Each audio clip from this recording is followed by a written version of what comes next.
ಡಿ.ಕೆ. ಶಿವಕುಮಾರ್ ರಾಜ್ಯದ ಮುಖ್ಯಮಂತ್ರಿ ಆದಾಗ ಈ ಛಲ ಬಂತಲ್ಲ, ಆಗ ಈ ಛಲ ಯಾಕೆ ಬರಲಿಲ್ಲ? ಪಾಪ ಅಶೋಕಣ್ಣ ಕಂದಾಯ ಮಂತ್ರಿ, ಇಂಡಸ್ಟ್ರೀಸ್ ಮಿನಿಸ್ಟರ್ ಕೂಡ, ಕಂದಾಯ ಗೊತ್ತಿಲ್ಲ ನನಗೆ, ಅವ್ರ ಹೆಸರು ಇದೆ ಇಲ್ಲಿ, ರೆವಿನ್ಯೂನ. ಓಕೆ, ಇಲ್ಲಿದೆ ಹೆಸರು, ಕಂದಾಯ ರೆವಿನ್ಯೂ ಮಿನಿಸ್ಟರ್, ನಮ್ಮ ಅಪೋಸಿಷನ್ ಲೀಡರ್. ಈಗ ಅವ್ರ ಸುಪುತ್ರ, ಯಡಿಯೂರಪ್ಪ ಸುಪುತ್ರ, ಈಗ ಪಕ್ಷದ ಅಧ್ಯಕ್ಷರು, ಅವರು ಕೂಡ ಹೋಗಿದ್ರು. ಯಾಕೆ ಇದು? ಯಾಕೆ ಇಷ್ಟು ದುಡ್ಡು? ಯಾಕೆ ಧ್ವನಿ ಎತ್ತಕ್ಕಾಗಲಿಲ್ಲ? ನಾನು ಇದಾದ್ಮೇಲೆ ನಮ್ಮ ಎಂ.ಬಿ. ಪಾಟೀಲ್ ಅವ್ರು ಕೇಳಿದೆ, ಏನಪ್ಪ ಏನು ಕಥೆ ಅಂತ. ಅಲ್ಲಿ ಅವ್ರಿಗೂ ಪತ್ರ ಬರೀತಾರೆ KDBಗೆ, land should be release to the private developer by the BMRD in instalment to assure that the project objectives are achieved in the manner envisaged ಅಂತ. ಅದಾದ ಮೇಲೆ ಹೇಳ್ತಾರೆ, the open global tendering process selection of private partner selection would be based on technical and financial bids. The private partner shall invest either on stand-alone basis through a consortium. ಇದೇನು real estate ಏಜೆಂಟಾ? ಏನಿದೆ real ಎಸ್ಟೇಟಾ? ಇದೇನು ಗೌರ್ಮೆಂಟಾ? ಇಲ್ಲ KDBನಾ? ಇಲ್ಲ family ಫರ್ಮಾ? ಯಾವ್ದಾದ್ರು family ಫರ್ಮಾ ದಂಧೆ ಮಾಡ್ತಾ ಇರೋರು? ಯಾವ ದಂಧೆ ಅಂತ ಕರೆಯೋಣ? ಯಾರು ರಿಯಲ್ ಎಸ್ಟೇಟ್ ಏಜೆಂಟು? ಲೆಟರ್ ಅಲ್ಲ, ಪ್ರೊಸೀಡಿಂಗ್ಸ್ ಆಫ್ ಚೀಫ್ ಮಿನಿಸ್ಟರ್, ಮುಖ್ಯಮಂತ್ರಿಗಳ proceedings meeting proceedings signed by ನಮ್ಮಣ್ಣ. ಪ್ರೊಸೀಡಿಂಗ್ಸ್ ಆಫ್ ಚೀಫ್ ಮಿನಿಸ್ಟರ್ ಎಲ್ಲ ಕೊಡ್ತೀವಿ ಬಿಡಪ್ಪ. ಡೇಟ್ ಎಲ್ಲ ಏನ್ ಬೇಕು ಡೇಟ್ ಹೇಳಿದನ.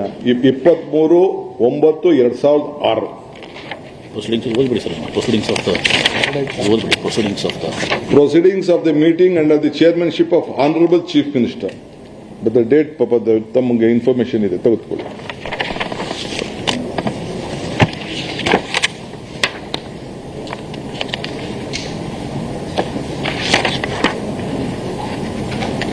ಅದಾದ್ಮೇಲೆ 2019 ಆದ್ಮೇಲೆ ನಮ್ಮ ಮುಖ್ಯಮಂತ್ರಿಗಳಾಗಿದ್ದಂಥ ಯಡಿಯೂರಪ್ಪನವರು ಕೂಡ 2019ರಲ್ಲಿ, ಆಗ 21 ಇರ್ತಾರೆ, ಆಗ ಅಶೋಕ್ರವರು ಕೂಡ ಸಚಿವರಾಗಿರ್ತಾರೆ. ರಾಜ್ಯಕ್ಕೆ ಹೊಸ ಬಂಡವಾಳ ಬೆಂಗಳೂರಿಗೆ ಸಮೀಪದಲ್ಲಿ ಹೂಡಿಕೆಯಾಗುವ ಸಾಧ್ಯತೆ ಇರುವುದರಿಂದ ಕೈಗಾರಿಕೆಗಳು, ವಸತಿಗಳು ಮತ್ತು ವಾಣಿಜ್ಯಗಳಿಗಾಗಿ ಹಲವಾರು ಇಂಟಿಗ್ರೇಟೆಡ್ ಟೌನ್ಶಿಪ್ಗಳ ಅವಶ್ಯಕತೆ ಇರುತ್ತದೆ.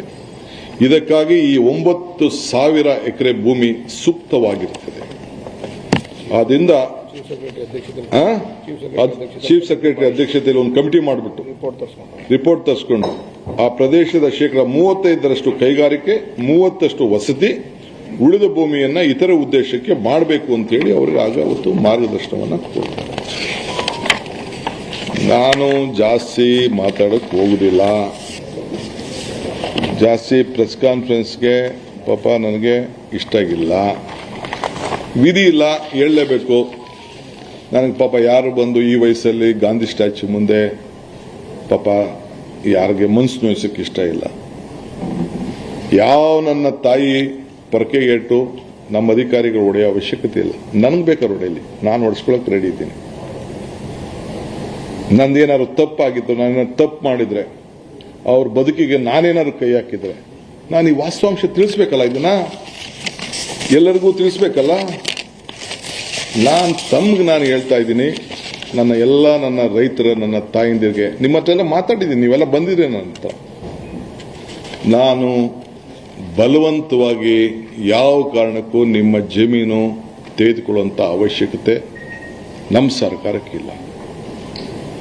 ಮುಖ್ಯಮಂತ್ರಿಗಳಾದಂತಹ ಗೌರವಾನ್ವಿತ ಕುಮಾರಸ್ವಾಮಿಯವರು, ಯಡಿಯೂರಪ್ಪನವರು ಏನು ಮಾರ್ಗದರ್ಶನವನ್ನು ಕೊಟ್ಟಿದ್ದಾರೆ ಅವೆಲ್ಲ ಮುಂದುವರೆದಂತ ಯೋಜನೆಗಳು.